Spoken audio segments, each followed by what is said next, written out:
आइए अब हम लोग नेक्स्ट जो है आपके ग्रह की तरफ चलते हैं। तो पृथ्वी तो हम लोग पूरे फिजिकल ज्योग्राफी में पढ़ेंगे ही। हम लोग आते हैं अगला ग्रह जो होगा वो चौथा ग्रह मंगल। मंगल ग्रह जो है ये पृथ्वी से दूसरा सबसे निकट का ग्रह है। अर्थ से सबसे नियरेस्ट कौन है? वीनस, उसके बाद फिर मार्स। तो ये क्या है? ये दूसरा सबसे निकट का ग्रह है और दूर से देखने पर ये रेडिश कलर में दिखाई पड़ता है, लाल रंग में दिखाई पड़ता है। तो जब रेडिश कलर का ये दिखाई पड़ता है तो ये क्यों रेडिश कलर का दिखाई पड़ रहा है इसको देख लें, इसको समझ लें।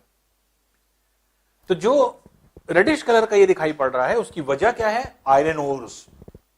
इसकी सतह पर आयरन जो है बहुत ज्यादा मात्रा में पाया जाता है, लोहा, और लोहे की उपस्थिति होने की वजह से इसका रंग क्या है? लाल होता है। अब यहां पर जो लोहा है ये रेड कलर में क्यों है? ऑक्सीडाइज्ड है। ऑक्सीजन था लेकिन ये कहा जाता है कि लुप्त हो गया और ना के बराबर अब है। तो इसलिए ट्रेसेस में आपके ऑक्सीजन होगा अगर होगा, नहीं तो इस पे ऑक्सीजन नहीं रहा। लेकिन जब कोई चीज में जंग लग जाता है, जैसे आप देखते हैं लोहे में जब ऑक्सीजन की उपस्थिति में ऑक्सीजन जब लोहा जब ऑक्सीजन से क्रिया करता है तो उसी को क्या कहते हैं? जंग लगना, रस्टिंग। और उसमें क्या हो जाता है? वो लाल रंग में कन्वर्ट होने लगता है। उसी तरह से ये पूरा क्षेत्र जो है वो लाल रंग में कन्वर्टेड है। तो इसीलिए इसको रेड प्लैनेट के नाम से जाना जाता है। तो रेड प्लैनेट इसको कहते हैं। जबकि मार्स क्या है? मार्स जो नामकरण किया गया है वो किस पर किया गया है? गॉड ऑफ वॉर, जो युद्ध के देवता है, जो बहुत ही गुस्वर भी थे, जो बहुत गुस्वर माने जाते थे। तो वो जो है उनके नाम पर रोमन्स ने इनको जो है नामकरण कर दिया इस ग्रह का, चौथे ग्रह का, जो कि मार्स। और इन्हीं के नाम पर जो है आपके एक देखेंगे कि जो मार्स है ये अगर देखें तो इन्हीं के नाम पर मार्च महीना भी बना है। तो मार्च महीना जो बना है ये गॉड ऑफ वॉर के ही जो है आपके अकाउंट में बना हुआ है। तो मार्स जो है वो गॉड ऑफ वॉर को रिप्रेजेंट करता है। तो इसलिए रोमन्स ने क्या किया कि चौथे ग्रह जो चौथा ग्रह मिला, चौथे ग्रह को नाम दे दिया इन्होंने जो है मंगल का, मार्स। तो ये मार्स या मंगल के नाम से जाना जाता है। इसके रोटेशन में अपने अक्ष पर घूमता है ये कितनी देर में? पृथ्वी के लगभग बराबर 24 घंटे 37 मिनट 22 सेकंड में। पृथ्वी के 24 घंटे 37 मिनट 22 सेकंड में जो है आपके एक तरह से ये घूमता है। जैसे पृथ्वी के साथ क्या था? पृथ्वी के साथ ये था कि पृथ्वी अपने अक्ष पर जो घूर्णन गति कर रही थी लगभग 24 घंटे में, तो लगभग 24 घंटे में वो घूम रही थी। ये 24 घंटे 37 मिनट 22 सेकंड में इसका एक दिन होता है। तो लगभग सिमिलर है।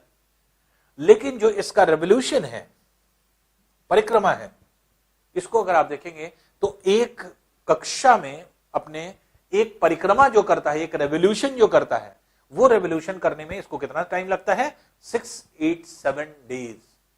687 डेज का मतलब 1.88 ईयर्स। हमारे साल का 1.88 गुना टाइम लेता है।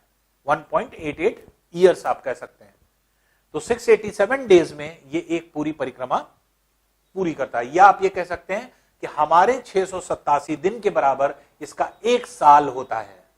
इसका एक दिन किसके बराबर है? 24 घंटे 37 मिनट 22 सेकंड। और इसका एक साल किसके बराबर है? 687 दिन के बराबर। तो ये जो है आपके एक साल क्या होता है? एक परिक्रमा करने में, एक रेवोल्यूशन करने में जितना समय लगता है आपके किसी को। तो रेड प्लैनेट इसको कहा जाता है। दूसरी इंपॉर्टेंट चीज ये है कि अगर आप देखें ध्यान से तो व्हाइटिश कलर आपको यहां पर भी दिखाई पड़ेगा, व्हाइटिश कलर नीचे भी दिखाई पड़ेगा। तो जो आपका एक तरह से मंगल ग्रह है, इसका ध्रुवी भाग जो है कहा जाता है ये आइस कैप से ढका हुआ है। और आइस कैप से ढके होने की वजह से जो यहां पर हिम पूरी जमा है, तो इसको अज्यूम ये किया जाता है, वैज्ञानिक ये मानते हैं कि इस पर कभी हिम युग आया होगा, आइस एज जैसे पृथ्वी पर था। इसी वजह से तो आपके जो आयरन है वो ऑक्साइड के रूप में है। भाई जल था, जल किससे बनता है? वाटर किससे बनता है? हाइड्रोजन और ऑक्सीजन से। और हाइड्रोजन ऑक्सीजन से अगर वाटर है तो इसके मतलब ऑक्सीजन है। तो ऑक्सीजन पहले थी यहां, लेकिन अब ट्रेसेस में मौजूद है, इसलिए जीवन नहीं है। और इसके आइस कैप्स मिल रहे हैं, इसके मतलब ऑक्सीजन की उपस्थिति थी। तो आइस कैप यहां पर मिलते हैं, जो आइस को रिप्रेजेंट करते हैं। तो अगर ये पूछा जाए कि किस ग्रह पर आइस कैप्स मिलते हैं, तो आइस कैप जो है आपके, अर्थात उत्तरी और दक्षिण ध्रुव, नॉर्थ और साउथ पोल आप ये कह सकते हैं, इसका बन जाता है। और वो किससे बना हुआ है? ये आइस कैप से बना हुआ है। तो आइस कैप इसमें पाए जाते हैं। तो बहुत सारे यान इस पर भेजे गए मंगल ग्रह पर, और बहुत सारी शोध भी किया गया। क्यों? क्योंकि अगर जीवन होगा किसी ग्रह पर तो वो मंगल पर ही हो सकता है। जबकि बुध जो आपके शुक्र ग्रह था, वीनस, वो अर्थ के बहुत ज्यादा सिमिलर था, बहुत ज्यादा जो है आपके एक तरह से सिमिलैरिटी रखता था, लेकिन दो तीन चीज में बहुत अलग था। जैसे पहली चीज, उसका वायुमंडल, उसका एटमॉस्फेयर बहुत सघन था, डेंस था, तो वहां कोई सर्वाइव ही नहीं कर सकता, ब्लास्ट कर जाएगा, पूरा आदमी जाएगा, आदमी फट जाएगा, इतना ज्यादा प्रेशर है। प्रेशर कुकर ग्रह इसीलिए कहा गया था वीनस को। और दूसरी इंपॉर्टेंट, वीनस सबसे हॉटेस्ट प्लैनेट है, इतने टेम्परेचर पर कोई सर्वाइव ही नहीं कर पाएगा। तो अगर लाइफ कहीं होगी तो वो मंगल ग्रह पर ही होगी। इसीलिए मंगल ग्रह पर बहुत बार जो पाथफाइंडर है, पाथफाइंडर आपने नाम सुना होगा, वाइकिंग्स है, एमईआर है, जैसे मार्स एक्सप्लोरेशन जो है आपके रोवर जिसका नाम था, तो वो आपके यान, ये सब यानों के नाम हैं जो इस पे जा चुके हैं, जो इस पर रिसर्च कर चुके हैं। तो ये इसी बात की रिसर्च कर रहे हैं कि इस पे जीवन हो सकता है, मतलब पहले जीवन था या नहीं था, लेकिन अभी कोई प्रमाण, अभी साक्ष्य नहीं मिला है इस तरह की चीजों का। इसके दो सैटेलाइट्स हैं, तो एक है फोबोस और एक है डेमोस। तो दो सैटेलाइट्स हैं, अर्थात इस पे दो चंद्रमा है। जैसे हम लोगों के यहाँ एक सैटेलाइट है चंद्रमा, हम लोग रात के समय क्या देखते हैं? एक चांद निकला हुआ है। यहां पे आप जाएंगे तो इसकी सतह पर, अगर मंगल की सतह पे आप रहेंगे, मंगल की सतह से देखेंगे तो दो दो चांद दिखाई पड़ेंगे आपको। तो दो चांद है, दोनों चांद के नाम क्या है? फोबोस और डेमोस। जैसे हम लोग ने अपने चांद का नाम क्या दे दिया? मून। तो मून हमारे चांद का नाम है, हमारे सैटेलाइट का नाम है। तो इस ग्रह पर जाएंगे तो आपको दो सैटेलाइट मिलेगी, दो चंद्रमा मिलेंगे। तो ये क्या है? फोबोस और डेमोस के नाम से जाने जाते हैं। तो ये हमारा मंगल ग्रह हो जाता है। फिर देखिए नेक्स्ट जो आपके ग्रह होता है उसके बारे में पढ़ते हैं। अब यहां से, अभी तक क्या था? टेरेस्ट्रियल ग्रह थे। अब यहां से बड़े ग्रह शुरू हो गए, जोवियल प्लैनेट्स, जो कि बहुत बड़े बड़े ग्रह हैं। जुपिटर जो कि सबसे बड़ा ग्रह है, सबसे बड़ा प्लैनेट है, जो कि पूरे हमारे सोलर फैमिली में, उसमें अगर हम कहें तो इसका नामकरण किसके आधार पर किया गया है? रोम के एक बहुत बड़े प्रभावशाली, बहुत प्रबल राजा हुआ करते थे, तो उन्होंने अपना नाम जुपिटर के नाम पर रख दिया। और जुपिटर क्या, कौन थे? एंशिएंट रोमन गॉड के किंग थे, मतलब गॉड के भी किंग थे। तो जितने गॉड्स हुआ करते थे रोमन में, उनमें उन गॉड में एक ऐसे गॉड थे जो किंग हुआ करते थे सभी गॉड के। उन्हीं का नाम था, क्या था? जुपिटर, जिनको बृहस्पति कहते हैं हिंदी में।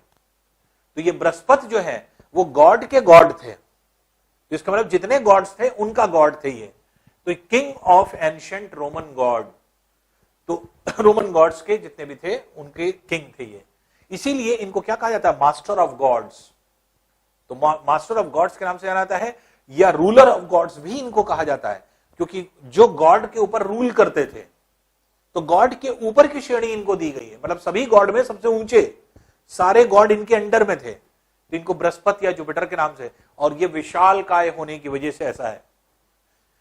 अब इसको अगर हम लोग देखें तो जुपिटर जो अपने एक्सिस पर रोटेट करता है बहुत तेज, और सबसे ज्यादा तेज, सबसे ज्यादा जो है आपके तेजी से चलने की वजह से क्या है, ये केवल 9 घंटे 55 मिनट में एक चक्कर लगा लेता है। इसका मतलब कि इस ग्रह पर, जैसे हम लोगों के यहां एक दिन में 24 घंटा होता है, यहां एक दिन में 9 घंटा 55 मिनट होता है। इसका मतलब 9 घंटे 55 मिनट के बाद एक दिन इनका बदल जाता है। एक दिन में मात्र इनका 9 घंटा 55 मिनट है, और इस 9 घंटे 55 मिनट में दिन भी और रात भी। इसका मतलब दिन रात अगर हम आधा आधा भी बांट दें तो 4.5 घंटे का दिन होता है, 4.5 घंटे की रात होती है। मतलब दिन शुरू होगा, कब खत्म हो जाएगा पता ही नहीं चलेगा। तो 9 घंटे 55 मिनट अर्थात 10 घंटे आप मान सकते हैं, लगभग 10 घंटे का दिन है। तो 5 घंटे के दिन और 5 घंटे की रात आप मान सकते हैं। तो इसकी रोटेशन इतना है, तो रोटेशन का मतलब एक रोटेशन कंप्लीट करता है, एक घूर्णन कंप्लीट करता है ये लगभग 10 घंटे में। रेवोल्यूशन टाइम क्या है, अर्थात एक परिक्रमा करने में कितना समय लेता है। जैसे एक परिक्रमा करने में हम पृथ्वी कितना समय लेती है, 1 वर्ष का, 1 साल का, लगभग 365 दिन। ये पृथ्वी के 11.86 वर्ष लेता है। मतलब पृथ्वी पर जब 11.86 वर्ष, लगभग 12 वर्ष कंप्लीट हो जाएगा, तो 12 वर्षों में पृथ्वी के जब 12 वर्ष कंप्लीट हो जाएंगे तब इसका एक चक्कर लगेगा। इतना बड़ा चक्कर है इसका, बहुत बड़े रेंज में, बहुत दूर है ये। तो पृथ्वी जो है सूर्य से ये बहुत ज्यादा दूरी पर स्थित होने की वजह से इतनी ज्यादा जो है समय लेता है और स्पीड इसकी परिक्रमा की कम है। तो इसी वजह से लगभग 12 वर्ष का समय लग जाता है इसका, 11.86 वर्ष। ग्रेट रेड स्पॉट प्लैनेट बहुत इंपॉर्टेंट, ये आपके सिविल में प्रश्न पूछा गया था कि रेड स्पॉट प्लैनेट किसको कहा जाता है। रेड स्पॉट प्लैनेट, इस पे लाल धब्बा, बड़ा लाल धब्बा दिखाई पड़ रहा है। और बड़ा लाल धब्बा जो रेड स्पॉट दिखाई पड़ रहा है वो क्या है, तो इसका जब अध्ययन किया गया तो ये पता चला ये बहुत बड़ा तूफान है जो 100-150 वर्ष से लगातार चल रहा है इसकी सतह पर।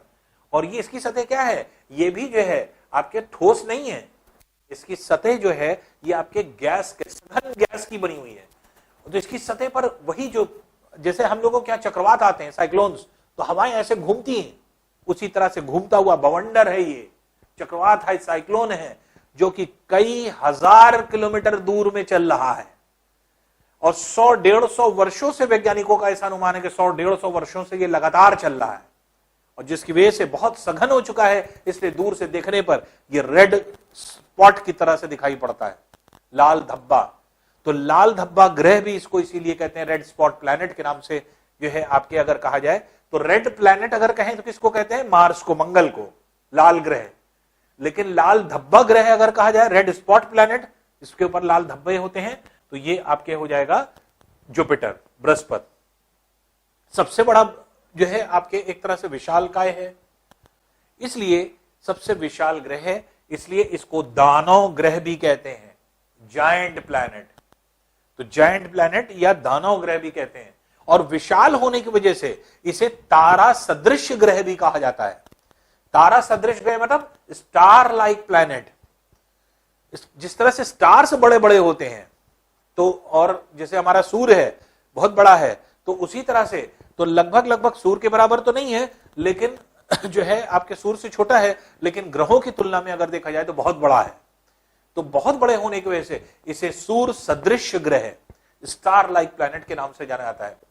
और इसका टेम्परेचर जो है बहुत कम है, क्योंकि सूर्य से काफी दूर हो गया है, और अत्यधिक दूरी होने की वजह से इसका टेम्परेचर औसतन कितना होता है, -130 डिग्री सेल्सियस। तो -130 डिग्री सेल्सियस का जो है, और ठंडा ग्रह है ये, बिल्कुल ये है शनि है, ये सब बहुत ठंडे ग्रह है। तो -130 डिग्री सेल्सियस होता है। और इसमें एक सबसे इंपॉर्टेंट चीज क्या है, इसके चारों तरफ एक रिंग दिखाई पड़ी है, और ये रिंग 30 किलोमीटर चौड़ाई में है, 30 किलोमीटर मोटी रिंग पता चली है, जो इसके चारों तरफ जो है आपके रिवॉल्व कर रही है। तो इसके चारों तरफ रिवॉल्व करने वाली जो रिंग है, ये रिंग जो है आपके एक तरह से जो इक्वेटोरियल पार्ट में या बीच में आपके दिखाई पड़ रही है, तो वो जो रिंग आपकी है वो 30 किलोमीटर मोटाई में आपकी पाई जाती है। और इसी ग्रह के सबसे ज्यादा उपग्रह हैं, सैटेलाइट्स हैं। तो इसके सैटेलाइट्स में 79 सैटेलाइट्स हैं। इसके मतलब अगर आप बृहस्पति ग्रह पर चले जाइए, तो बृहस्पति ग्रह पर, बृहस्पति प्लैनेट पर कितने मून्स आपको दिखाई पड़ेंगे, 79 मून्स दिखाई पड़ेंगे। तो इसकी सतह पर अगर आप चले जाएंगे तो 79 मून्स हैं, इसको 79 सैटेलाइट्स आपको दिखाई पड़ेंगे। और कुछ सैटेलाइट तो बहुत बड़ी है, जैसे गैनीमेड। गैनीमेड सबसे बड़ा ग्रह है, उपग्रह है, सबसे बड़ा सैटेलाइट है। और ये जो गैनीमेड है इतना बड़ा है कि मरकरी से थोड़ा सा छोटा है, बस लगभग मरकरी के बराबर का ग्रह। तो मरकरी सबसे छोटा, हमारे पूरे प्लैनेट में सबसे छोटा है, लेकिन मरकरी के से थोड़ा सा छोटा गैनीमेड है। गैनीमेड है, यूरोपा है, कैलिस्टो है, आयो है, ये सब इंपॉर्टेंट छोटे बड़े बड़े जो है आपके विशालकाय जो है आपके उपग्रह हैं, सैटेलाइट हैं। और जिसमें से यूरोपा जो है ये काफी कुछ सिमिलर, काफी पहले अगर आप देखेंगे तो 2004-5 में इसके ऊपर खूब वो हुआ कि शायद यूरोपा में जीवन संभव हो सकता है। क्यों? क्योंकि इससे पृथ्वी की समानता कुछ मिली है। तो पृथ्वी जैसा जो है आपके एक तरह से उसकी सतह है, तो जिसकी वजह से जो है यूरोपा पर कहा गया। लेकिन वहां पर शोध किया गया, फिर कुछ नहीं मिला, लाइफ नहीं मिली, तो इसलिए लाइफ पर जो है आपके ये काम किया गया था, लेकिन किसी भी उपग्रह पर नहीं है। तो इसके 79 सैटेलाइट्स हैं जो कि सर्वाधिक सैटेलाइट्स होते हैं। तो ये आपके जुपिटर हो जाता है। फिर देखिए नेक्स्ट पार्ट जो है वो क्या है, सैटर्न, शनि। शनि जो है एक तरह से किसका नाम है? God of agriculture. वहां के क्षेत्र में जो लोग पूजा पाठ करते थे, जो फार्मर्स होते थे, तो जो है एक तरह से कृषक हुआ करते थे, फार्मर्स, वो जिन भगवान की पूजा करते थे कि जैसे वो कहते हैं कि ये भगवान हमें जो है अन्न जो है देते हैं या उन्हीं के द्वारा जो है हम खाते हैं, तो किसी गॉड की जो है जिसकी पूजा करते थे उनका नाम था शनि, सैटर्न। और ये जो शनि है ये क्या हुआ करते थे? ये जुपिटर के फादर होते थे। जुपिटर सारे भगवानों में क्या है? सारे भगवानों में सबसे ऊपर थे, तो किंग ऑफ गॉड्स थे। तो किंग ऑफ गॉड्स के भी फादर थे ये, जिसका मतलब कि बृहस्पति से भी ऊंची जो है आपकी संज्ञा शनि की होती है। जैसे अक्सर नहीं है, आदमी का किसी का समय खराब चलता है तो आदमी कहता है शनि जो है सवार हो गया है, या शनि जो है आपके उसमें दशा में बैठ गया है, तो इस तरह की जैसे बातें होती हैं। तो ये क्या है, बृहस्पति से भी के पिता का नाम जो है आपके शनि था। तो वो क्या, और वो क्या हुआ करते थे? वो कृषि के भगवान हुआ करते थे, अर्थात अन्न के, फूड के। माना यह जाता था कि उन्हीं की वजह से सबको जो है आपके एक तरह से भोजन मिल रहा है, फूड मिल रहा है। तो अब यहां पर क्या है, इसकी रोटेशन भी लगभग उतनी है जितनी उसकी जो है बृहस्पति की है, 9 घंटा 55 मिनट, इसकी पूरी 10 घंटा।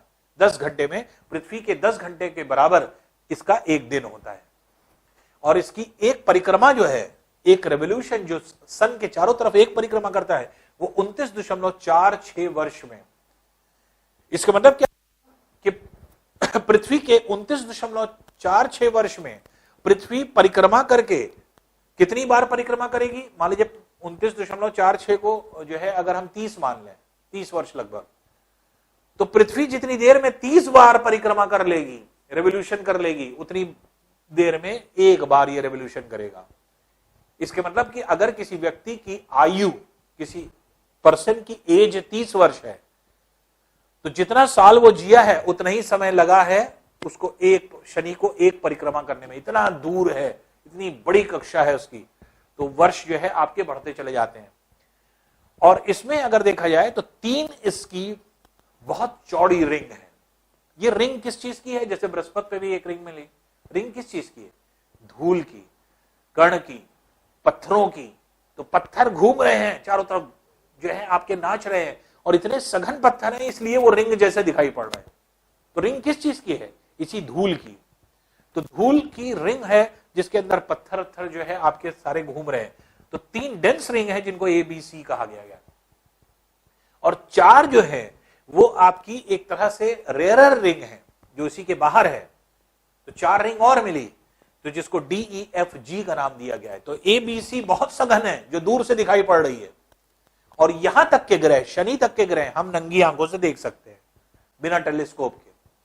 तो यहां तक जो है आपके दिखाई पड़ सकता है, लेकिन इसके बाद के ग्रह बहुत दूर है, अरुण वरुण, वो हम लोग बिना टेलीस्कोपिक व्यू से नहीं देख सकते। तो नेकेड आई से कहां तक के ग्रह दिखाई पड़ सकते हैं? अगर कहा जाए कभी अगर शनि ग्रह सामने आया, पृथ्वी के सामने से गुजर रहा है, तो कहा जाता है कि इस दिन, इस रात को जो है इतने से इतने बजे तक ये दिखाई पड़ेगा इस दिशा में। तो हम लोग देखते हैं तो दिखाई पड़ता है। तो नेकेड आई से हम देख सकते हैं इन ग्रहों को। तो ये जो है आपके एक तरह से ये यहां तक के ग्रह दिखाई पड़ते हैं, लेकिन अरुण और वरुण कभी भी आपको नेकेड आई से नहीं दिखाई पड़ेंगे। तो नंगी आंखों से दिखाई पड़ने वाला ये अंतिम ग्रह है, लास्ट प्लैनेट है। इसके बाद जो है आपके फिर टेलीस्कोप से ही दिखाई पड़ते हैं।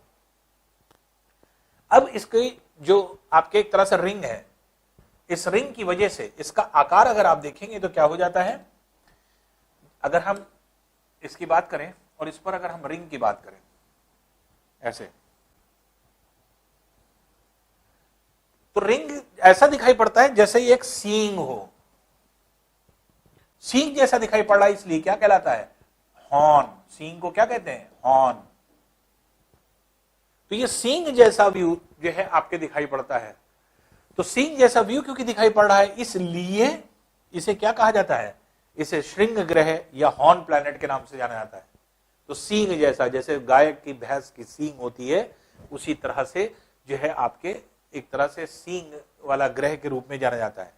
इसका टेम्परेचर और कम है, जैसे बृहस्पति का -130 डिग्री सेल्सियस, इसका -180 डिग्री सेल्सियस हो जाता है, और कम टेम्परेचर जो है आपके इसका हो जाता है। एक और बहुत इंपॉर्टेंट चीज, जैसे पृथ्वी जो थी वो सबसे सघन ग्रह थी, मैक्सिमम डेंसिटी थी पृथ्वी की। तो पृथ्वी की जो डेंसिटी थी वो थी 5.52 ग्राम पर सेंटीमीटर क्यूब, ये अर्थ की थी। इसकी जो शनि है उसकी डेंसिटी कितनी होती है, 0.7 ग्राम पर सेंटीमीटर क्यूब। सभी ग्रहों में सबसे कम सघन, सबसे कम डेंसिटी वाली शनि है। इसका मतलब सबसे हल्की है, क्योंकि जो आपके घनत्व तो होता है, डेंसिटी अगर मान लीजिए कम है तो अपने आप भार कम हो जाता है किसी भी चीज का। तो शनि जो है एक तरह से कहा जाए बहुत हल्का है और इसकी सबसे कम डेंसिटी है। तो रेयरेस्ट प्लैनेट अगर कहा जाए तो आपके यही होता है। तो इसके मतलब डेंसिटी बहुत रेयर है, मिनिमम डेंसिटी वाला ग्रह, न्यूनतम सघनता वाला ग्रह अगर कहा जाए तो वो आपके एक तरह से शनि ग्रह हो जाता है। फिर इसके 62 सैटेलाइट हैं, 62 सैटेलाइट हैं। इसके मतलब इसकी सतह पर जाए तो आपको 62 मून्स दिखाई पड़ेंगे। तो 62 मून्स होते हैं, जिसमें से टाइटन जो है आपके सबसे प्रमुख है और सबसे बड़ा है। ये सभी बड़े हैं, लेकिन टाइटन सबसे बड़ा है, सबसे विशालकाय जो है आपके। टेथीस, डियोन और रिया, ये अभी रिसेंटली दिखाई पड़े थे तीनों। तो ये जो है आपके तीनों साथ में जो है आपके वैज्ञानिकों ने देखा था 8-10 साल पहले। तो ये जो है टेथीस, डियोन और रिया। उसके अलावा पान है, जो कि आपके जो है इसका उपग्रह हो सकते हैं या है। तो ये जो है इसके उपग्रह हैं, सैटेलाइट्स हैं, जो कि आपके इस तरह से दिखाई पड़ते हैं। अब आइए नेक्स्ट पार्ट पे। नेक्स्ट जो हमारा ग्रह है वो क्या है, Arun, that is Uranus. Arun किसका नाम है, जो आप ये कहते हैं हेवन, स्वर्ग, स्वर्ग के भगवान जिनको कहा जाता है। तो स्वर्ग के भगवान का नाम है अरुण। तो स्वर्ग के भगवान का नाम क्योंकि अरुण है, रोमन गॉड्स के जो है उनके थे, तो इसलिए स्वर्ग के जो भगवान हुआ करते थे अरुण, उन्हीं के नाम पर ये इस ग्रह का नाम रखा गया अरुण। तो ये अरुण ग्रह है जो कि आपके इस तरह से देखने को मिल रहा है। इसीलिए गॉड ऑफ हेवन के नाम पर इसका नामकरण किया गया है। इसका रोटेशन अगर आप देखेंगे तो इसका रोटेशन जो है वो 10 घंटे 48 मिनट में, पृथ्वी के 10 घंटे 48 मिनट में ये एक चक्कर लगा लेता है।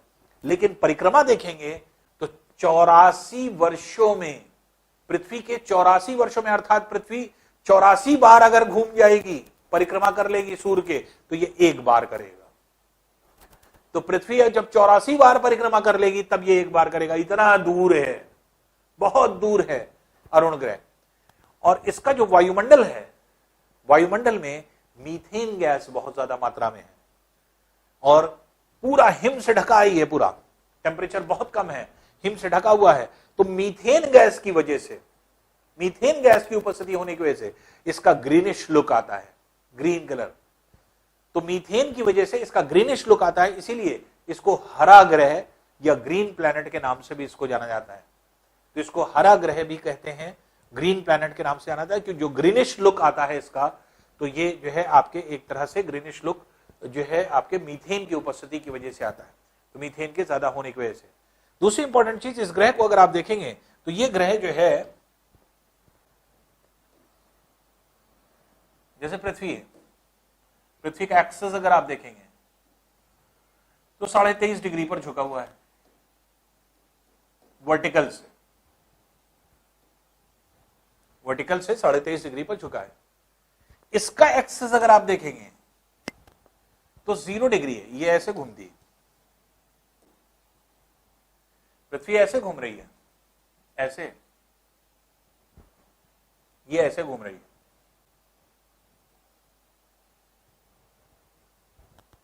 तो क्योंकि इसका नॉर्थ पोल और साउथ पोल इस तरह से है, इसलिए इसको लेटा हुआ ग्रह कहते हैं। तो 0 डिग्री एक्सिस, जो इसकी एक्सिस है वो हॉरिजॉन्टल से 0 डिग्री का एंगल बनाती है, जिसकी वजह से ऐसा लगता है कि जैसे किसी ने इसको लेटाल दिया हो, इसीलिए इसको लेटा हुआ ग्रह कहते हैं, लेटा हुआ ग्रह। और इसीलिए देखिए इसकी रिंग जो बनी हुई है कुछ ऐसे बनी हुई है, ये लेटा हुआ ग्रह के रूप में जाना जाता है, और जिसकी वजह से इसको लाइंग प्लैनेट या लेटा हुआ ग्रह कहते हैं। तो लाई करना दो तरह से, लाई एक झूठ को भी कहते हैं, लाई एक लेटने को भी कहते हैं। तो ये झूठ बोलने वाला नहीं है, ये झूठ नहीं बोलता, ये बल्कि सीधा लेटा हुआ है, अर्थात लेटा हुआ ग्रह इसको कहा जाता है लाइंग प्लैनेट के रूप में। इसमें भी 10 रिंग पाई गई हैं। जैसे शनि को क्या कहा गया था, सैटर्न को रिंग्ड प्लैनेट कहा गया था, वलय वाला ग्रह, तो वलय ग्रह के नाम से जाना गया रिंग प्लैनेट। क्यों? क्योंकि उसमें वलय है और उसमें 3 बहुत चौड़ी जो है आपकी वलय है, जो दूर से दिखाई पड़ती है, और दूर से दिखाई पड़ने की वजह से अब देखिए जो सघनता, तो ये क्या है, ये लुक कैसा दे रहा है, ये गैलेक्सी जैसा लुक दे रहा है। गैलेक्सी ऐसे ही तो होती है, गैलेक्सी इस तरह की होती है और ढेर सारे उसमें तारे होते हैं और इसी तरह से मूव करते रहते हैं। इसके रिंग होने की वजह से इसका गैलेक्सी जैसा लुक आता है, इसीलिए इसको क्या कहा गया था, इसको गैलेक्सी लाइक प्लैनेट कहा गया। तो ये गैलेक्सी लाइक प्लैनेट के रूप में जाना जाता है इसे। तो गैलेक्सी लाइक प्लैनेट इसको कहा जा रहा है, जो इसको इसी वजह से क्योंकि ये गैलेक्सी जैसा लुक दे रहा है।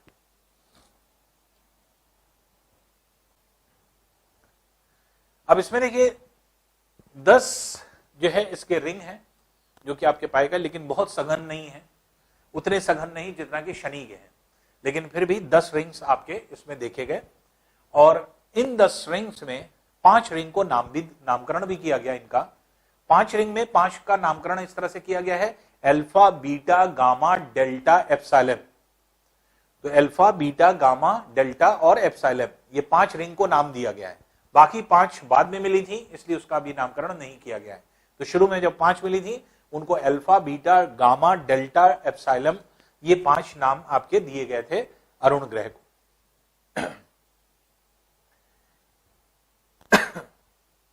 अब देखिए इसके जो उपग्रह है, उपग्रहों की संख्या 27, ये 27 है। और एरियल, एम्ब्रियन, टाइटन, ओब्रॉन, मिरिंडा, ये सब क्या है, ये सब इसके क्या है, ये सब इसके उपग्रह हैं, सैटेलाइट हैं। तो ये बड़े सैटेलाइट हैं, तो जिसमें एरियल सबसे बड़ा जो है आपके वो है, एरियल है, एम्ब्रियन है, टाइटेनिया है, फिर ओबेरॉन है, मिरिंडा है, ये सब क्या है, इसके उपग्रह हो जाते हैं यूरेनस के। अब देखिए एक ग्रह और पढ़ने, फिर इसके बाद हम लोग फिर से वापस आते हैं। अब देखिए लास्ट हम लोग आते हैं सैटेलाइट पे, प्लैनेट पे। लास्ट प्लैनेट जो हमारा है वो है नेपच्यून, वरुण जिसको कहा जाता है। नेपच्यून बहुत ही ज्यादा दूर है, अत्यधिक दूर है, और पूरा हिम से ढका हुआ है, आइस से ढका हुआ है। तो अरुण भी है वैसा ही, अवरुण भी है, दोनों के साथ वही है। अरुण को देखेंगे वो भी पूरा आइस से ढका हुआ है, और वरुण को देखेंगे वो भी पूरा आइस से ढका हुआ है। तो ये अगर आप देखेंगे तो पूरा आइस से ढका हुआ जो है आपके ये होता है। इसका अपने अक्ष पर जो घूर्णन होता है, रोटेशन, 18 घंटे लेता है। 18 घंटे में एक घूर्णन कर लेता है, लेकिन एक परिक्रमा करने में 165 दिन लेता है। इसके मतलब पृथ्वी जब 165 बार सूर्य के परिक्रमा कर लेगी, तब उतने ही समय में वो एक बार परिक्रमा कर पाएगा, रेवोल्यूशन कर पाएगा।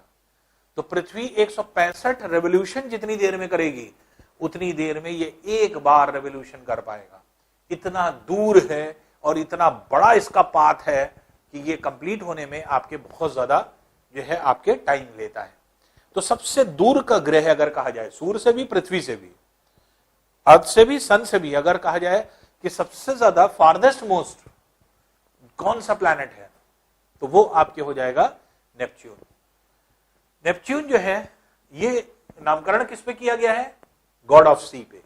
समुद्र के भगवान जो हुआ करते थे रोमन में, तो रोम के वासी ऐसा मानते थे कि जो समुद्र के भगवान है उनको गॉड ऑफ सी, उनका नाम था वरुण, उन्हीं के नाम पर इसका जो है नामकरण कर दिया गया। क्यों? क्योंकि इसका भी पूरी तरह से पूरी बर्फ से ढका हुआ है, अर्थात दूर से देखने पर सिर्फ ऐसा लगता है कि जैसे पानी पानी है। तो इसलिए जो है इसकी तुलना किससे की गई, समुद्र से की गई, और इसी वजह से गॉड ऑफ सी के नाम पर इसका नामकरण कर दिया गया और इसे जो है वरुण की श्रेणी दी गई, वरुण का नाम जो है आपके रखा गया। अब इसके 14 सैटेलाइट्स हैं और इन 14 में 2 बड़े हैं जो कि ट्राइटन और नीरोइड। ट्राइटन बहुत बड़ा है, नीरोइड जो है आपके कंपैरेटिवली छोटा है। तो जो ट्राइटन है, तो ट्राइटन जो है ये सबसे बड़ा जो है उपग्रह के रूप में इसको जाना जाता है। तो इसके बारे में कोई बहुत ज्यादा फैक्ट भी नहीं है, सबसे ज्यादा दूर होता है, ये बहुत ज्यादा अधिक दूरी पर स्थित है और सबसे लास्ट जो है आपके इसका ये रहता है। तो अब सौर परिवार का सबसे अंतिम जो है हम लोग ने इसको देखा। अब थोड़ा सा फिर से हम लोग वापस आते हैं, एक पॉइंट जो छूटा हुआ है उसको हम लोग डिस्कस कर लें। जैसे रोटेशन ईस्ट टू वेस्ट, इसकी भी, और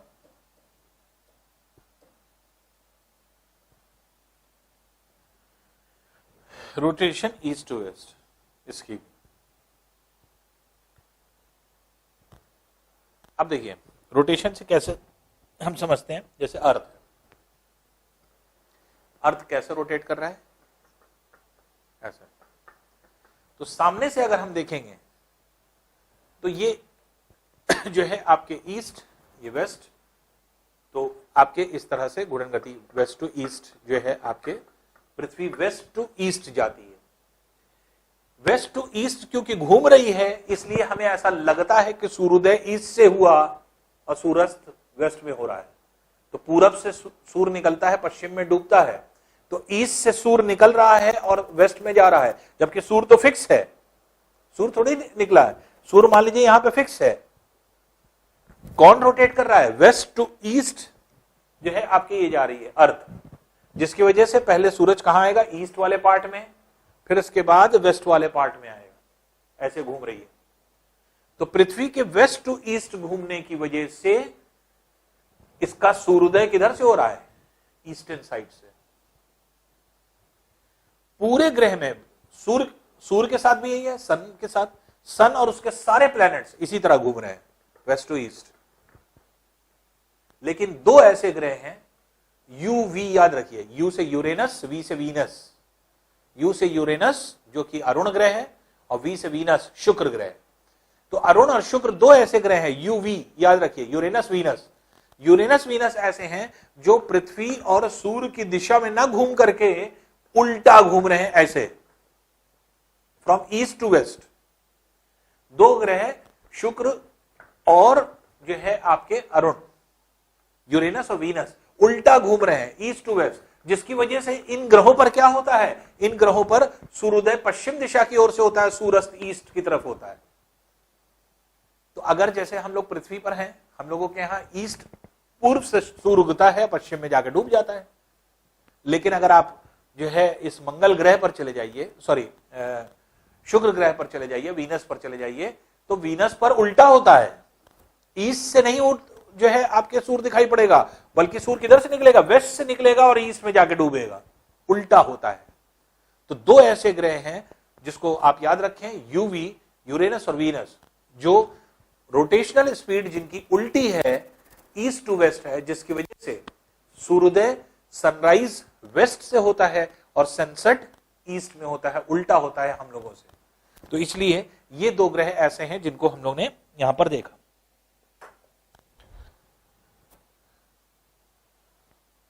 24 अगस्त 2006 ये एक ऐसी तिथि है, एक ऐसी जो है आपके एक तरह से तारीख है, जिस तारीख तक हम लोग ये मानते थे कि पृथ्वी के 9 ग्रह हैं, 9 प्लैनेट्स हैं। जिसमें अंतिम प्लैनेट, सबसे छोटा प्लैनेट, मरकरी से भी छोटा प्लैनेट था प्लूटो। तो प्लूटो जो था वो सबसे छोटा जो है, जिसको यम कहते हैं हिंदी में, तो प्लूटो या यम जो है आपके सबसे छोटा प्लैनेट होता था। लेकिन 24 अगस्त 2006 से उसको निष्कासित कर दिया गया, हटा दिया गया। वो ग्रह नहीं रह गया, वो जो है आपके सैटेलाइट, जो आपके एक तरह से प्लैनेट था, प्लैनेट की श्रेणी से हटा दिया गया। क्यों ऐसा हुआ उसको जानने की कोशिश करिए।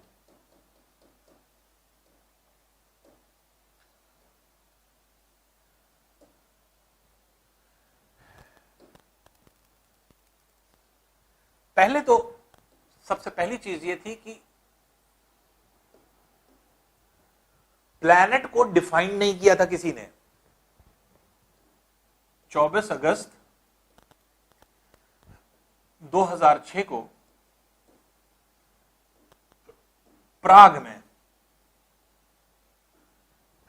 एक सम्मेलन हुआ, कॉन्फ्रेंस हुई, दुनिया भर के लोग वहां पर इकट्ठा हुए। क्यों इकट्ठा हुए, रीजन क्या था? रीजन ये था कि हमारे सोलर फैमिली में जो सन है उसमें जो आपके ग्रह थे, ये ग्रहों की संख्या बढ़ती जा रही थी। 9th प्लैनेट प्लूटो था, फिर 10वां ग्रह खोज लिया गया जिसको कार्ला कहने लगे, फिर 11वां ग्रह खोज लिया गया जिसको जो है आपके यूबी 313 कहने लगे। 12वां ग्रह भी आ गया चारॉन के नाम से। तो ढेर सारे अब ग्रहों की संख्या बढ़ती चली गई। एक अमेरिकी वैज्ञानिक खोज रहा है तो एक जो है आपके रूसी वैज्ञानिक खोज रहा है, दोनों में होड़ लगी हुई है। क्यों? क्योंकि प्लैनेट्स की जो है आपके डिफाइंड नहीं था। 12 तक प्लैनेट्स की संख्या चली गई और प्लैनेट संख्या बढ़ती चली जा रही है। प्लैनेट्स उसको कहा जा रहा है जो सूर्य के चारों तरफ परिक्रमा कर रहा है। तो 9 से 12 तक इस तरह से आपके चलती चली गई। तो 9वां प्लूटो, 10वां जो था वो कार्ला हो गया, 11वां जो था यूबी 313 हो गया, और फिर उसके बाद चारॉन जो है मिला, 12वां हो गया। इस तरह से 13, 14, 15 आगे बढ़ते चले जा रहे थे।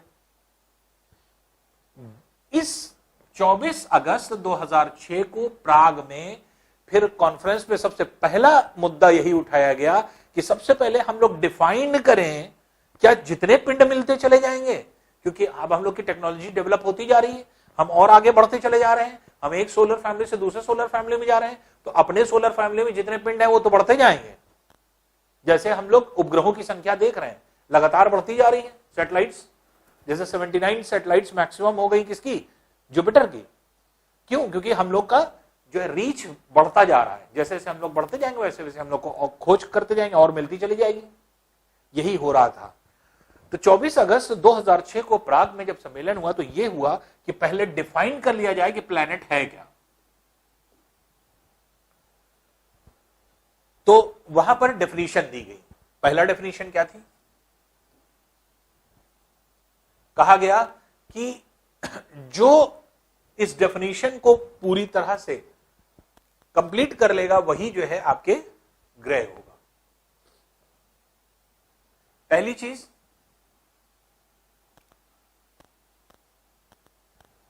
वो पिंड, वो सेलेस्टियल बॉडी जो सन के चारों तरफ रेवोल्यूशन करती है, उसे प्लैनेट कहा जाएगा। तो पहली चीज ये हुई रेवोल्यूशन। दूसरी चीज ये हुई कि उसी पिंड को कहा जाएगा, अब कितना बड़ा पिंड हो, पिंड इतना बड़ा होना चाहिए कि उसके अंदर गुरुत्व बल हो, ग्रेविटी हो।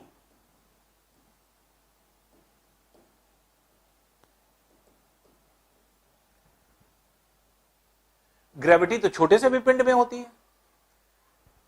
तो अब डिफाइन हुआ ग्रेविटी है।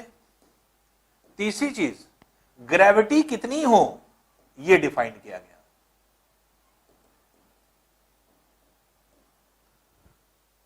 तो क्या डिफाइन किया गया? ग्रेविटी इतनी होनी चाहिए कि अगर कोई पिंड अपनी कक्षा में जा रहा है, जैसे कोई प्लैनेट अपने किसी जो है आपके पाथ में जा रहा है, तो इतनी ग्रेविटी होनी चाहिए कि आसपास अगर धुंध है या छोटे छोटे कण हैं उसको वो खींच ले। जैसे जमीन से मिट्टी उठाइए और मिट्टी उठा के ऊपर फेंक दीजिए, तो थोड़ी देर बाद ये सारा धूल का कण क्या होता है, नीचे बैठ जाता है। क्यों? ग्रेविटी की वजह से। तो धूल के कण सतह पे बैठ जाना चाहिए।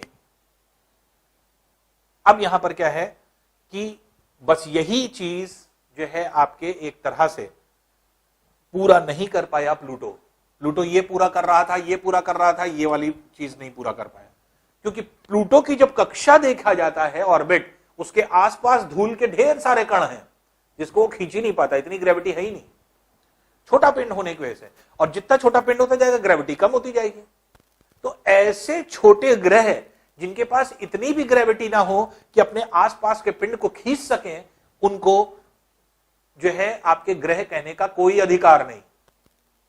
इसीलिए 24 अगस्त 2006 से जो है उनको ग्रह से हटा दिया गया। तो प्लूटो को भी हटा दिया गया। अब बात यह आई कि प्लूटो है, कालरा है, यूबी 313 है, चारोन है, इरिस है, बहुत सारे ग्रह आपके पता चले। तो इसको कहां रखा जाए? तो इनको क्या कहा गया?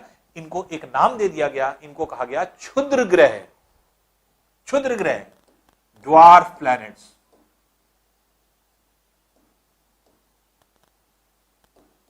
ड्वार्फ मतलब जानते हैं? बौना। जो बौने लोग होते हैं उनको ड्वार्फ कहा जाता है। तो ड्वार्फ प्लैनेट्स के मतलब क्या हुआ? बौने ग्रह, क्षुद्र ग्रह। क्षुद्र मतलब छोटा, छोटे ग्रह। तो क्षुद्र ग्रह की श्रेणी में इनको सबको डाल दिया गया। तो ग्रहों से हटा करके, तो ग्रह सिर्फ 8 रह गए, ग्रह सिर्फ 8 रह गए। प्लूटो को हटा दिया गया। प्लूटो के साथ साथ ढेर सारे ग्रह जिनको ग्रह कहा जा रहा था, जिनकी वजह से लड़ाई हो रही थी, उन सबको क्षुद्र ग्रह में डाल दिया गया। अब क्षुद्र ग्रह है क्या, या कौन कौन से उसके अंदर सारी चीजें आती हैं, अब इसी के आगे हम लोग इसको देखें। अब देखिए ड्वार्फ प्लैनेट्स क्या है। ड्वार्फ प्लैनेट्स, उन प्लैनेट्स को कह दिया गया जो नेपच्यून के बाहर हैं।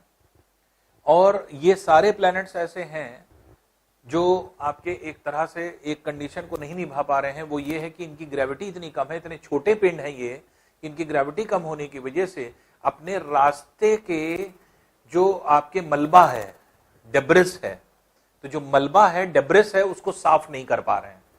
नहीं तो होना यह चाहिए कि जहां से भी ये गुजरे तो इसके आसपास जितनी धूल, गर्दा, कंकड़, पत्थर जितने हैं उन सबको ये अट्रैक्ट कर लेगा, अपनी सतह पर खींच लेना चाहिए। तो इनकी जो आपके पाथ है, ये पाथ जो है आपके मलबे से भरा हुआ है, डेब्रिस से भरा हुआ है। तो इसी वजह से ऐसे छोटे पिंडों को ड्वार्फ प्लैनेट्स की श्रेणी में रखा जाता है। तो ड्वार्फ प्लैनेट्स क्या है? बौने प्लैनेट्स। तो इस तरह से प्लूटो, कार्ला, यूबी 313, चारोन, ये सब जितने मिले थे उन सबको क्या कर दिया गया? ड्वार्फ प्लैनेट्स के रूप में आपके इनको डाल दिया गया। अब देखिए ड्वार्फ प्लैनेट्स जो थे तब तक क्या मिल चुके थे? जैसे प्लूटो मिल चुका था, इरिस मिल चुका था, होमिया मिल चुका था, मेकमेक मिल चुका था। तो ये सब जितने भी आपके थे, तो ये सारे जो है मिल चुके थे। गोंगोंग मिल चुका था, क्योर मिल चुका था, सिडना मिल चुका था, ऑर्कस मिल चुका था, सलेसिया मिल चुका था, 2002 MS4 मिल चुका था। इन सब को जितने भी आपके ये सारी चीजें हैं, ये धीरे धीरे मिलते चले गए। चारोन, जो कि बाद में ये पता चला कि प्लूटो का ही उपग्रह है, प्लूटो के चारों तरफ घूम रहा है। जबकि पहले लोगों ने क्या कहा कि चारोन जो मिला वो इतना बड़ा पिंड था कि वो एक ग्रह की श्रेणी दे दी गई थी उसको। तो ये सारे जितने भी आपके एक तरह से ट्रांस नेप्ट्यूनियन ऑब्जेक्ट्स जिनको कहा गया, तो ट्रांस नेप्ट्यूनियन मतलब ट्रांस का मतलब होता है बाहर, नेपच्यून के बाहर जितने इस तरह के पिंड मिले, इन सब को ड्वार्फ प्लैनेट्स के नाम से जाना गया। तो ये ड्वार्फ प्लैनेट्स हो गए जो भी आपके इस तरह के थे। तो जिसमें प्लूटो भी चला गया, हाइड्रा था, प्लूटो था, ये सब जो है आपके इसमें कन्वर्ट हो गए।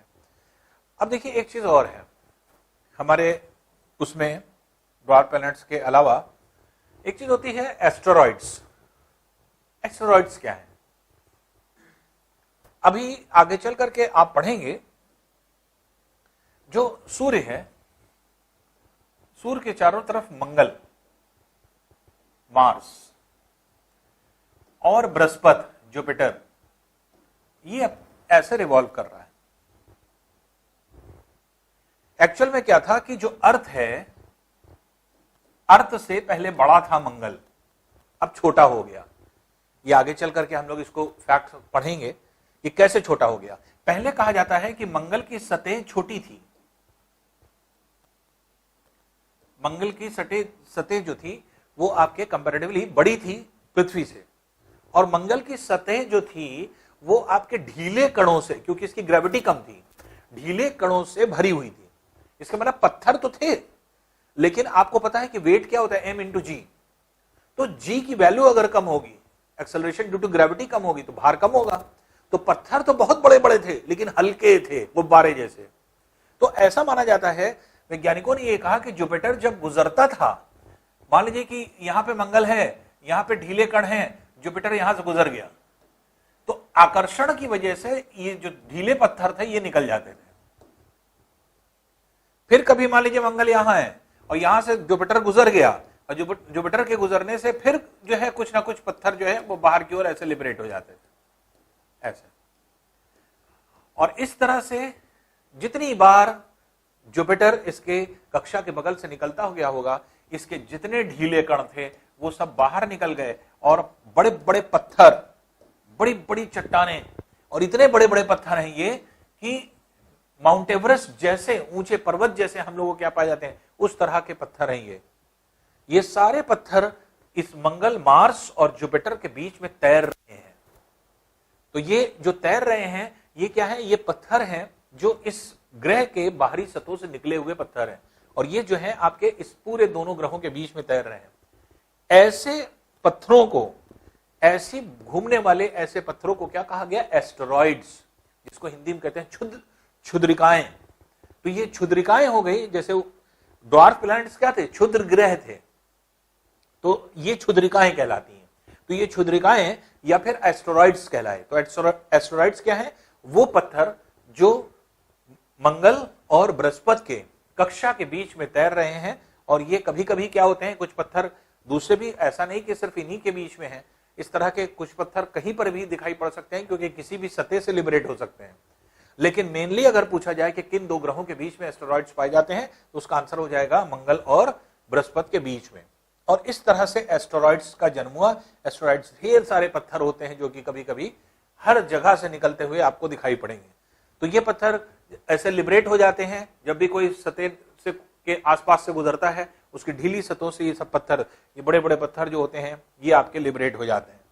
तो ऐसे पत्थर जो कि निकल जाते हैं उन्हें, और वो फिर जो है आपके दो ग्रहों के बीच की कक्षा में तैरते रहते हैं, तो वहीं पर ऐसे घूमते रहेंगे। ऐसे जो है आपके पत्थरों को क्या कहा जाता है, एस्टेरॉइड्स।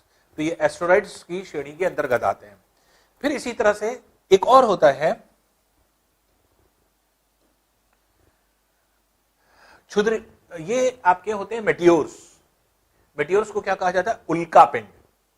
उल्का पिंड क्या होते हैं, उल्का पिंड ऐसे पिंड होते हैं जो पृथ्वी है, पृथ्वी के बाहर वायुमंडल है। कभी कभी क्या होते हैं कि कुछ टुकड़े हमारे वायुमंडल से गुजरते हैं, और जब हमारे वायुमंडल से गुजरते हैं ये कैसे टुकड़े होते हैं, ये गैस के कंडेंस पार्ट होते हैं। तो गैस के कंडेंस पार्ट जो कि आपके ठोस होते हैं, बर्फनुमा होते हैं, जब ये गुजरते हैं और इनको जो है आपके ऑक्सीजन मिल जाता है यहां पे, तो ऊपरी भागों में ऑक्सीजन की कमी, 64 किलोमीटर ऊंचाई तक पाया जाता है ऑक्सीजन, और 165 किलोमीटर ऊंचाई तक पाया जाता है नाइट्रोजन। तो ऊपरी भागों में जो है आपके एक तरह से आवेशित नाइट्रोजन है। तो ये आपके एक तरह से आवेशित नाइट्रोजन, आयोनाइज्ड जो है आपके नाइट्रोजन है, जो कि बहुत इफेक्टिव होता है और ज्वलनशील भी होता है, अर्थात जल भी सकता है, कंबशन हो सकता है उसका। तो होता क्या है कि जब ये पत्थर यहां से गुजरते हैं तो ऑक्सीजन होने की वजह से जो गैसें कंडेंस रहती हैं, वो घर्षण बल की वजह से, फ्रिक्शन फोर्स की वजह से उसके अंदर टेम्परेचर इंक्रीज कर जाता है, और टेम्परेचर इंक्रीज करने से ऑक्सीजन जो है अपनी उपस्थिति में इन गैसों को जलाने लगती है। क्योंकि आपको पता है कि ऑक्सीजन एक ऐसी गैस है जो दूसरी वस्तु का दहन कर देती है अपनी उपस्थिति में। तो अब क्या होता है कि ऑक्सीजन की उपस्थिति में या फिर आवेशित नाइट्रोजन खुद जलने लगती है, जो आयोनाइज्ड नाइट्रोजन होती है, ये क्या चार्ज नाइट्रोजन होती है, वो क्या होती है, वो खुद जलने लगती है। और जब पिंड गुजरता है तो ऐसा लगता है कि वो जलता हुआ जो है गुजर रहा है। और इस तरह के सीन बहुत सारे जगह पे देखा होगा आपने, अक्सर देखता है कि टूटा हुआ तारा चला जा रहा है, जिसे शूटिंग स्टार भी कहते हैं। ऐसा लगता है कि जैसे टूटता हुआ तारा एक जगह से निकला और दूसरी जगह जाकर के गिर गया। तो ये गिरता गिरता नहीं है, ये वायुमंडल से गुजर गया। हम यहां खड़े हैं, हमें ऐसा लगा कि यहां से निकला और यहां जाके गिर गया, तो कहीं गिरा नहीं है, वो सीधे स्ट्रेट पाथ पर गया है। हमको ऐसा लगता है कि इधर से निकला और निकल करके ऐसे गिर गया। क्योंकि पृथ्वी गोल है तो हमारा एटमॉस्फेयर भी ऐसा है, इसलिए एटमॉस्फेयर से गुजरने वाला कोई भी पिंड अगर होगा तो हमको ऐसे ही कर्व के फॉर्म में दिखाई पड़ेगा। जैसे फिल्में आपने देखी होंगी, तो जैसे कुछ कुछ होता है, तो कुछ कुछ होता है उसमें दिखाया नहीं कि तारा टूटता हुआ चला जा रहा है, उसको जो है सोचिए, उसको देखिए और उसको सोच करके कुछ अगर मन में कल्पना करेंगे तो पूरी हो जाती है, ऐसा कुछ बोला जाता है। या फिर गोविंदा की फिल्म मैं कभी झूठ नहीं बोलता, उसमें भी आपने देखा होगा कि यही चीज दिखाया गया है, टूटता हुआ तारा। तो ये टूटते हुए तारे नहीं होते, ऐसे हम लोग बोल जरूर देते हैं शूटिंग स्टार, ये तारा वारा नहीं है। ये क्या है, ये कंडेंस गैस होती है। और ये कंडेंस गैस जो होती हैं, गैसेस, ये जब हमारे वायुमंडल से गुजरती है तो चमकीली दिखाई पड़ती है और ऐसा लगता है कि तारे जैसा चमक रहा है ये। कभी कभी ये उल्का पिंड क्या होते हैं, अंदर आते हैं पृथ्वी की तरफ। वायुमंडल से गुजर गए तो ठीक है, पृथ्वी की तरफ अगर आ रहे हैं तो पहले ही ऑक्सीजन उनको नष्ट कर देती है। और या फिर कभी कभी बहुत बड़े होते हैं तो नष्ट नहीं होते, तो पूरे पृथ्वी पर गिरते हैं और गिर करके पूरे क्षेत्र को जो है आपके तहस नहस कर देते हैं। तो ये क्या होती है, एक तरह से आसमान से गिरने वाली आग होती है, जिसे कहा जाता है आसमान से आग बरस रही है। तो इसको मेटेओरिटिक शावर कहते हैं। शावर के मतलब क्या होता है, वर्षा, जो तेज वर्षा होती है उसको शावर कहा जाता है। तो मेटेओरिटिक शावर जिसको कहा जाता है वो इस तरह का कॉन्सेप्ट है। तो यहां पे आप देखते हैं मेटियोर्स, जब अलग अलग मेटियोर्स आते हैं तो डिपेंड करते हैं कलर, डिफरेंट कलर्स में दिखाई पड़ते हैं ये। तो जो भी उसके अंदर मटेरियल ज्यादा होगा, सोडियम ज्यादा होगा, व्हाइट दिखाई पड़ेंगे। इसी तरह से कैल्शियम होगा तो ये आपके बैगनी कलर के दिखाई पड़ेंगे। तो उसी तरह से आपके नाइट्रोजन ऑक्सीजन होगा तो रेडिश कलर लिए होंगे। तो इस तरह से जो कंडेंस गैसेस होती हैं उसमें मटेरियल कौन सा है उसकी वजह से ये डिपेंड करता है, केमिकल कॉम्पोजिशन ये डिसाइड करता है उसके कलर। तो डिफरेंट कलर्स में। और फिर जैसे आतिशबाजी होती है, जैसे हम लोग पटाखे छुड़ाते हैं, शादी ब्याह में आप देखते हैं आकाश पूरा भर जाता है, उसी तरह से पूरा आकाश भर जाता है, ऐसे जैसे लगता है कि आतिशबाजी हो रही है। तो इस तरह की आतिशबाजियां जो होती हैं इसी को मेटेओरिटिक जो है आपके शावर कहा जाता है।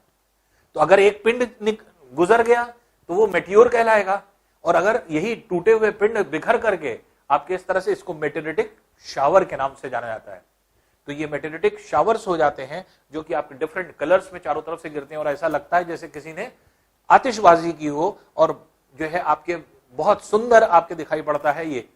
तो ये मेटेओरिटिक शावर के रूप में जाना जाता है। और ऐसे पिंड को जो आ रहे हैं इनको मेटियोर्स कहते हैं, उल्का पिंड हिंदी में।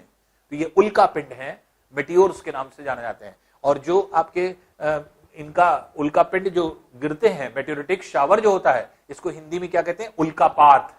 तो ये उल्कापात या मेटेओरिटिक शावर है जो कि आपके इस तरह से होते हैं। फिर एक चीज और संबंधित है हमारी सोलर फैमिली से, उसको भी देख लें। वो क्या है, कॉमेट्स। अब बात आती है कॉमेट क्या है। तो कॉमेट ऐसी चीज है कि हमारे वायुमंडल से गुजर गई है, सूर्य के निकट से। अक्सर क्या होता है कि सूर्य के चारों तरफ जैसे पृथ्वी परिक्रमा कर रही है, इस तरह से पृथ्वी रिवॉल्व कर रही है सूर्य के चारों तरफ, उसी तरह से कुछ तारे भी ऐसे होते हैं या कुछ ऐसे पार्ट्स होते हैं जो इसके आसपास से कभी इसकी परिक्रमा करते रहते हैं। तो कुछ कैसे कंडेंस गैसें, ये भी कंडेंस गैसें होती हैं, लेकिन ये हमारे वायुमंडल में नहीं बल्कि सूर्य के चारों तरफ परिक्रमा करती रहती हैं। और चारों तरफ परिक्रमा करती है इस कंडेंस गैसेस के साथ क्या होता है कि ये सूर्य के जो है चारों तरफ मूव करता रहता है, और सूर्य के जब निकट आता है तो सूर्य के प्रकाश की वजह से बहुत ज्यादा चमकीला हो जाता है, और ये बहुत ही ज्यादा चमकीला दिखाई पड़ता है और ऐसा लगता है जैसे ये तारा हो, ये खुद स्टार की तरह से दिखाई पड़ता है। तो इस तरह के ये भी गैसीय पिंड होते हैं, ये भी ज्वलनशील होते हैं, ये भी जलते हैं, लेकिन ये क्या है, ये सूर्य के चारों तरफ परिक्रमा करते हैं। तो यहां पर क्या है कि मेटियोर में क्या फर्क है, मेटियोर अर्थ के सरफेस पर एटमॉस्फेयर में मूव कर रहा है, जबकि सोलर फैमिली में जो तारों के साथ छोटे तारे जिनको हम अज्यूम कर सकते हैं छोटा तारा, या आप कह सकते हैं बहुत बड़ा गैस का टुकड़ा, गैस का पार्ट जो अर्थ जो सन के चारों तरफ मूव कर रहा है, वो क्या होता है एक निश्चित समय अवधि में दिखाई पड़ता है, एक निश्चित समय अवधि में हमेशा ये दिखाई पड़ता है। जैसे फॉर एग्जांपल हेली कॉमेट बहुत मशहूर, आपने देखा होगा 1986 में जब दिखाई पड़ा था हेली कॉमेट, तो ये पता चला कि हाँ ये जो है आपके 75 साल बाद आता है और हर 75 साल बाद दिखाई पड़ता है। तो इस तरह से शूमेकर लेवी 9 ये क्या था, ये 1992 में अगर देखा गया तो 1992 में जाकर के टकरा गया था किससे, बृहस्पति की जो है कक्षा से, तो बृहस्पति की सतह पर जाकर के टकरा गया था, और टकराने के बाद पूरे बृहस्पति पर उतने बड़े क्षेत्र में आपके एक बड़ा सा होल हो गया, तो इवन अभी भी दिखाई पड़ता है वो होल। तो एक इतना बड़ा इंपैक्ट था कि वो पूरा का पूरा जाकर के टुकड़ा जो है आपके इस पे गिरा, तो इसे शूमेकर लेवी 9 के नाम से जाना गया, जो कि आपके इसमें था। इसी तरह से स्विफ्ट टटल 1992 में, अच्छा 1994 में था ये, स्विफ्ट टटल 1992 में आपके दिखाई पड़ा, और ये फिर उम्मीद ये है कि 2126 में शायद फिर दिखाई पड़ेगा। तो ये नॉर्मली क्या है, तो 1992 में आपके दिखाई पड़ा, और ये जो है 2126 में शायद फिर से दिखाई पड़ेगा। तो ये क्या है, ये सब ऐसे पिंड हैं जो अर्थ जो सन के चारों तरफ रोटेट कर रहे हैं, ये तारे जैसे दिखाई पड़ते हैं लेकिन तारे होते नहीं हैं। तो ये गैस के गोले होते हैं जो कि सन को चारों तरफ से आपके एक तरह से मूव करते रहते हैं। कभी कभी ग्रहों के आसपास आ जाते हैं, जैसे पृथ्वी के पास से गुजरना, जैसे ये बहुत पृथ्वी स्विफ्ट टटल 1992 में पृथ्वी के निकट से गुजरा था, और जो आपके एक तरह से इस तरह के जितने भी तारे, हेली कॉमेट 1986 में पृथ्वी के निकट से गुजरा था। तो हम लोग ने, या फिर आप ये कह सकते हैं कि जितने भी ह्यूमन बींग्स थे जो जानते थे, उन सब ने ये जो है आपके दृश्य देखा होगा। और ये 1996 में ऐसा हुआ, ये 1992 में ये ऐसा दृश्य होता है जो कि आपके बता दिया जाता है कि इस दिन इस समय आप आकाश में इस तरफ देखिएगा, ये चीज दिखाई पड़ेगी। तो ये कॉमेट्स कहलाते हैं। तो ये जो है आपके एक तरह से कॉमेट होते हैं जो कि आपके इस वायुमंडल में इस तरह से दिखाई पड़ते हैं। तो एक तरह से अगर हम लोग देखें तो अब यही जो है एक तरह से सौर परिवार हो जाता है, और सौर परिवार में जितने हम लोग ने पढ़े, सूर्य पढ़ा, ग्रह पढ़ा, उपग्रह पढ़ा, फिर उसके अलावा जो है आपके क्षुद्र ग्रह पढ़े जो ड्वार्फ प्लैनेट्स कहलाए, ड्वार्फ प्लैनेट्स के अलावा जैसे क्षुद्रिकाएं हैं, एस्टेरॉइड्स पढ़े, मेटियोर्स पढ़े, उल्का पिंड, फिर उसके बाद जो है हम लोग ने कॉमेट को पढ़ा। ये सारी चीजें मिल करके जो है पूरे सौर परिवार को या सोलर सिस्टम को फॉर्म करती हैं। तो ये हम लोग का टॉपिक हो जाता है जो सोलर सिस्टम से कंसर्निंग होता है। अब नेक्स्ट टॉपिक में इसके आगे फिर हम लोग इसको स्टार्ट करेंगे। Thank you.